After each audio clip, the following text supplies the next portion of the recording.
बिस्मिल्लाहिर्रहमानिर्रहीम। अस्सलामु अलैकुम वरहमतुल्लाहि वबरकातुहू। क्या हाल है दोस्तों? आज हम हाइड्रोलिक्स के लेक्चर के ऊपर इंशाल्लाह आज अपना ये व्लॉग रिकॉर्ड करा रहा हूँ मैं, तो इंशाल्लाह इसके ऊपर हम बात करते हैं। हाइड्रोलिक्स जो है ये बहुत अहम सब्जेक्ट है। हाइड्रोलिक्स एक लातीनी लफ्ज़ है जो कि हमारा हाइड्रा से निकला है, और हम लोग जो है इंजीनियरिंग की एक ऐसी शाख जिसके अंदर पानी के ऊपर बात की जाए, जिसके ऊपर पानी के ऊपर स्टडी की जाए, उसको हम हाइड्रोलिक्स कहते हैं। ठीक है, हाइड्रोलिक्स जो है हमारी एक बहुत वसी फील्ड है।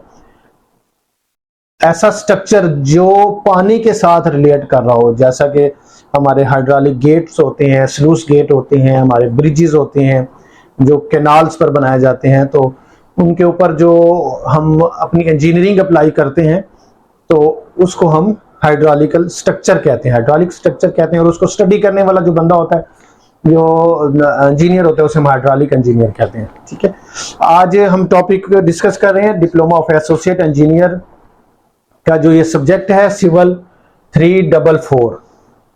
इसका जो है तीसरा साल जाहिर करता है। ये 4 जो है इसका चौथा नंबर है थर्ड ईयर में सब्जेक्ट का, और साथ में ये 4 इसके 200 मार्क्स हैं। 100 नंबर का जो है आपका हाइड्रोलिक्स का पेपर होता है, और 100 नंबर का आपका इरिगेशन का होता है। इरिगेशन के जो स्ट्रक्चर है, इरिगेशन की तारीख है, वो उसके ऊपर जो बात होती है उसको हाइड्रोलिक्स 200 नंबर की होती है। फिर इसकी मजीद डिवाइडेशन है कि हाइड्रोलिक्स के नंबर 100 में से कितने का पेपर होगा और कितने के प्रैक्टिकल होगा। 75 नंबर का पेपर होता है, 25 नंबर का जो है, टोटल 50 नंबर आपके जो है ना इसके प्रैक्टिकल के बन जाते हैं पूरे सब्जेक्ट के।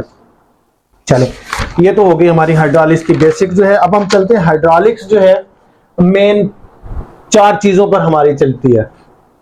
वाटर सप्लाई, जितनी भी वाटर सप्लाई की स्कीमें डिजाइन करते हैं उनके ऊपर हाइड्रोलिक्स वर्क करती है। इरिगेशन इंजीनियरिंग, हमारी इरिगेशन के ऊपर जितना भी वर्क होता है, वो चाहे आप कैनाल डिजाइन कर रहे हैं, एल सेक्शन डिजाइन कर रहे हैं, क्रॉस सेक्शन डिजाइन कर रहे हैं, लाइनिंग का PC1 बना रहे हैं, इसी तरह आप हाइड्रोलिक स्ट्रक्चर के ऊपर बात कर रहे हैं, आप स्लूस गेट डिजाइन कर रहे हैं, आप कैनाल के जो है ना लॉन्गिट्यूडनल स्लोप डिजाइन कर रहे हैं, उसका जो है प्रोफाइल आप ड्रा कर रहे हैं, तो सारी की सारी चीजें जो हैं उसको डिजाइन करना वो इरिगेशन इंजीनियरिंग में आता है। ब्रिज इंजीनियरिंग एंड नेविगेशन, आपके जितने भी फ्लोटिंग मटेरियल्स यूज होते हैं, फ्लोटिंग बॉडीज यूज होती हैं, वो सारी की सारी जो है आपकी हाइड्रोलिक्स में आती हैं।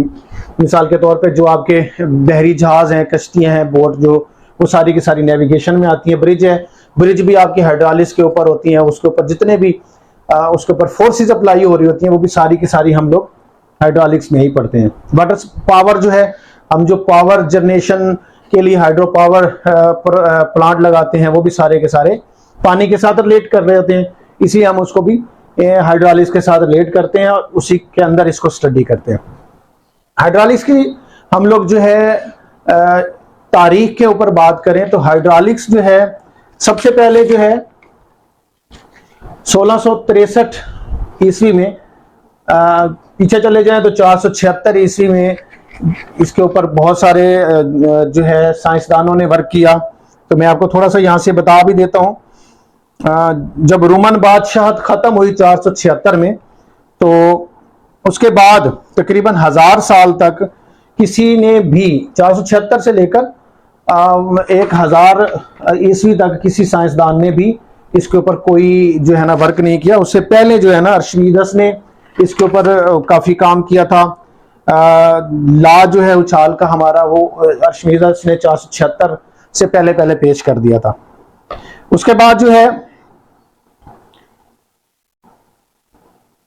टोवासिली ने एक ओरिफेस के ऊपर प्रैक्टिकल किया, और उसका जो फार्मूला हमें दिया, V बराबर है 2GH। 2G जो है ग्रेविटी एक्सीलरेशन है, H जो है वो लिक्विड हाइट होती है, जो जिसके अंदर पानी बह रहा है उसकी हाइट, बेड से लेकर पानी की हाइट तक, इसको मल्टीप्लाई करने से हमारी वेलोसिटी निकल आती है। बेसिक जो है हमने जितने भी हाइड्रोलिक्स पढ़नी है, डिजाइन करना है, जितने भी हमारे साइंसदान गुजरे सब के सब ने आपका वेलोसिटी के ऊपर फोकस किया, non silting non origin velocity calculate करने के लिए उनका मेन फोकस यही रहा है। तो 1643 में पर्सले ने ये हमें कानून दिया, 2GH ने। अच्छा, उसके बाद ओपन चैनल के अंदर जो है चेजी ने ये हमें कानून दिया कि V बराबर है C √mi। C कांस्टेंट है, M जो है ये आपका वेटेड पेरीमीटर है और I हमारी लॉन्गिट्यूडनल स्लोप होती है।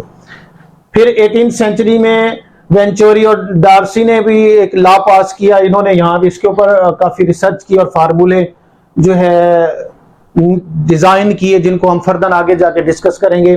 फिर 19th सेंचुरी के अंदर हम जो ये सारी स्टडी जिसको हम इन साइंसदानों ने डिजाइन किया, उसके ऊपर हमने जितना भी वर्क करने के बाद फ्लूइड मैकेनिक्स निकला और साथ में हाइड्रोलिक्स मैकेनिक निकली। ये थोड़ी सी इसकी बैकग्राउंड था हाइड्रोलिक्स का। अब हम चलते हैं फ्लूइड के ऊपर। हमारे यहाँ फ्लूइड जो है वो 3 टाइप्स का होता है, वेपर्स हो गया, लिक्विड हो गया और गैसेस हो गई। ठीक है, बहने वाली हर वो लिक्विड जो बह जाती है एक जगह से दूसरी जगह चली जाती है, उसको हम जो है लिक्विड कहते हैं। वेपर्स भी होती हैं। अच्छा, गैसेस जो है, वाटर हमारा जो पानी होता है ओपन चैनल में चल रहा होता है, तो टेम्परेचर ज्यादा होगा तो वो इवेपोरेट हो जाएगा, बुखारात में तब्दील हो जाएगा। उसके ऊपर जितना भी टेम्परेचर आपका ज्यादा होता जाएगा, इवेपोरेशन की कंडीशन ज्यादा होती जाएगी और वो गैसेस बनती जाएंगी। इस तरह पानी के ऊपर सबसे ज्यादा असर टेम्परेचर का होता है। पानी आप जब बह रहा होता है, किसी भी आप प्रोजेक्ट के देख लीजिए, डैम बना लेंगे तो डैम में जो पानी का टेम्परेचर ज्यादा होगा, बुखारा ज्यादा बनेंगे, वो एटमॉस्फेयर में चले जाएंगे और वहां से हमारे बादल बनते हैं। बादल बनने के बाद वापस वो हमें रेन की सूरत में पानी वापस मिल जाता है। तो अब हम जो है फिजिकल प्रॉपर्टीज ऑफ लिक्विड के ऊपर बात करते हैं। सबसे पहले हमारी डेंसिटी ऑफ मास डेंसिटी कहलाती है, या उसे मास डेंसिटी कहते हैं। इसको हम जो है जाहिर करते हैं P से। इसकी इक्वेशन जो है मास ओवर वॉल्यूम।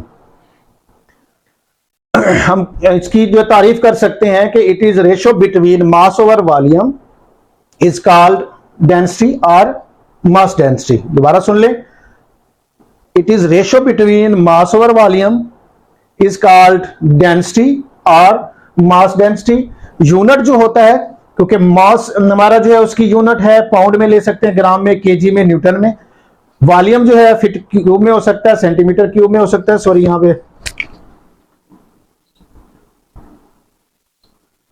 मीटर क्यूब में हो सकता है, मिलीमीटर क्यूब में हो सकता है। तो डेंसिटी की हमारी ये तारीफ हो गई, उसका ये फार्मूला हो गया और उसका ये यूनिट हो गया।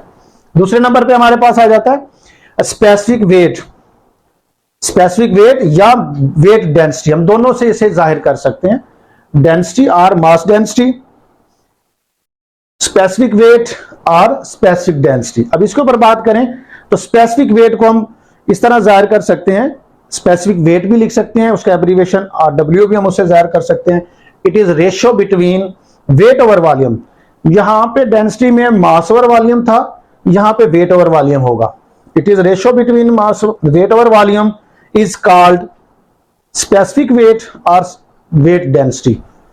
यूनिट यहां भी, क्योंकि हमारे पास वेट भी केजी में आता है, पाउंड में, ग्राम में, न्यूटन में आता है, और वॉल्यूम हमारा metre cube, centimetre cube, sorry यहां भी क्यूब हम लगा देते हैं, ठीक हो गया जी, और केजी पर मीटर क्यूब। अच्छा, अब हम स्पेसिफिक वेट की बात करते हैं।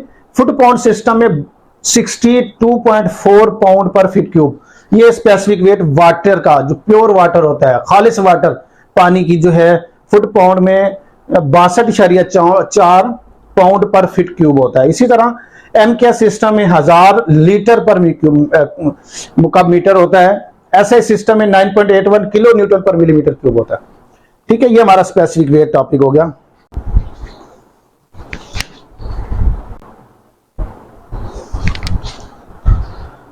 जी, हम बात कर रहे थे स्पेसिफिक वेट के ऊपर। ठीक है, ये हमारा MIF फुट पाउंड सिस्टम है, MK सिस्टम है, और SI सिस्टम इंटरनेशनल में 9.81 किलो न्यूटन पर मिलीमीटर क्यूब लेते हैं। उसके बाद हम स्पेसिफिक वॉल्यूम की बात करते हैं। Specific volume, it is ratio between volume over mass. ठीक है, इट इज डिनोटेड बाय हम V से भी इसे कर लेते हैं, वॉल्यूम को वॉल्यूम ओवर मास या I ओवर P के साथ भी हम इसको जाहिर करते हैं। यूनिट इसका मीटर क्यूब पर केजी और फीट क्यूब पर पाउंड हो सकता है, सेंटीमीटर क्यूब पर ग्राम हो सकता है, मीटर क्यूब पर केजी हो सकता है, क्योंकि हमारे पास वॉल्यूम ऊपर आ गया है और जो है पाउंड मास हमारे पास नीचे आ गया। उसके बाद है हमारे पास स्पेसिफिक ग्रेविटी। स्पेसिफिक ग्रेविटी हर लिक्विड की डिफरेंट होती है। बात चीजों की स्पेसिफिक ग्रेविटी बहुत ज्यादा होती है, जैसे हमारे पास ग्लिसरीन है, उसकी स्पेसिफिक ग्रेविटी कुछ और है। वाटर की स्पेसिफिक ग्रेविटी हमारे पास 9.81 है। इसी तरह बह जाने की सलाहियत जो होती है वो स्पेसिफिक ग्रेविटी होती है। It is ratio between specific weight of liquid and specific weight of pure water, कि आपके पास जो भी लिक्विड है उसकी स्पेसिफिक ग्रेविटी निकालनी है, पानी के साथ निस्बत है हमारी। तो अगर ग्लिसरीन की स्पेसिफिक वेट ले लेंगे और specific weight of pure water ले लेंगे, अगर हम किलो न्यूटन में लेते हैं 9.81 है, 1000 लीटर आ जाएगा और पाउंड में 62.4 आ जाएगा। तो स्पेसिफिक वेट ऑफ लिक्विड कहलाता है, स्पेसिफिक ग्रेविटी ये कहलाती है। तो यहां तक मैं आपको दोबारा थोड़ा सा बता देता हूं कि physical property of fluid, density का mass over volume, specific weight है वेट ओवर वॉल्यूम, उसके बाद स्पेसिफिक वॉल्यूम है volume over mass, specific gravity जो है स्पेसिफिक वेट ऑफ लिक्विड, ये specific weight of pure water, इनके दरमियान जो निस्बत होगी वो हमारी स्पेसिफिक ग्रेविटी कहलाएगी। उसके बाद हमारे पास सरफेस टेंशन की हम बात करते हैं। तो मैं इसको थोड़ा सा साफ करता हूं और यहां पे आपको मैं सरफेस टेंशन के हवाले से थोड़ा सा बताता हूं कि सरफेस टेंशन क्या होती है।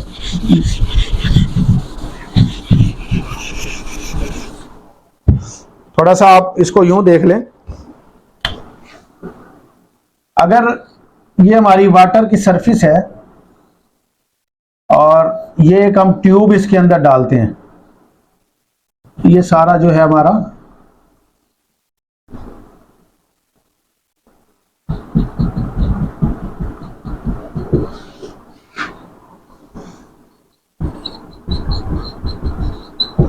वाटर को हम देखें, अगर हम एक सरफेस टेंशन क्या होती है कि पानी के अंदर जब हम एक ट्यूब डाल देते हैं तो इसकी कंडीशन यूं बनती है,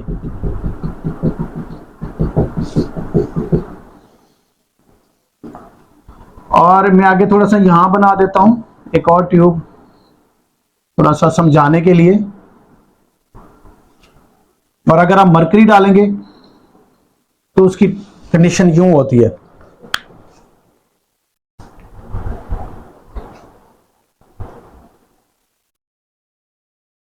टेंसाइल स्ट्रेसेस जो है वो रेजिस्टेंस कहलाती हैं, जो इसके पानी के खिलाफ, जो इसके बहाव के दरमियान जितनी भी स्ट्रेसेस आती हैं उनके अगेंस्ट जो है ना रेजिस्टेंस पैदा करती हैं, उसको हम सरफेस टेंशन कहते हैं।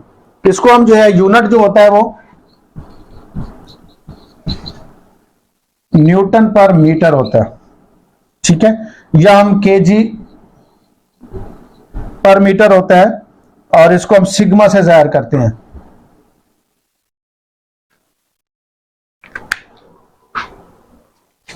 तो ये हमारी हो गई जनाब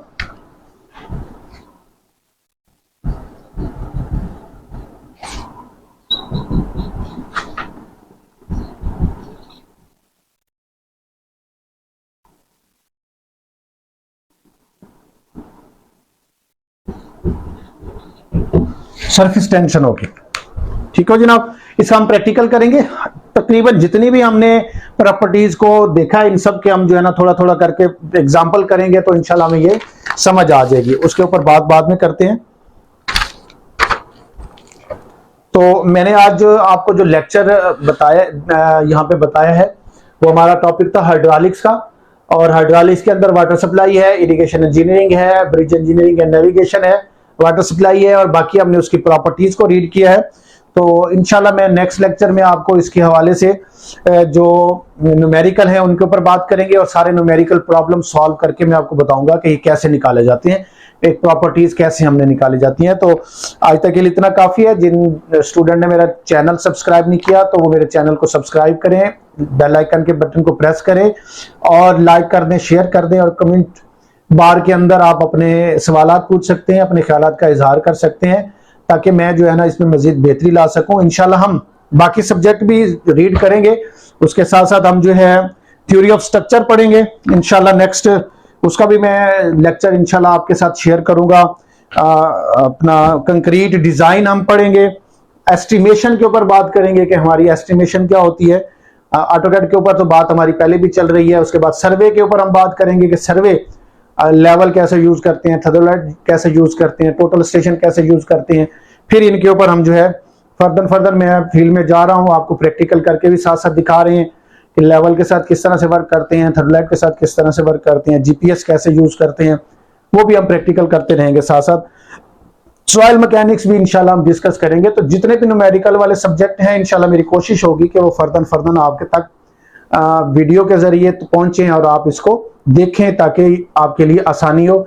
और इसको बार बार आप जो है रोक के जूम करके इसको पढ़ें और इसके ऊपर बात देखें। अगर कोई क्वेश्चन आपको समझ में नहीं आता तो आप मुझसे जरूर पूछें। इंशाल्लाह मिलते हैं एक अगले लेक्चर के लिए, उस वक्त तक के लिए अपना ख्याल रखिए। अल्लाह हाफिज।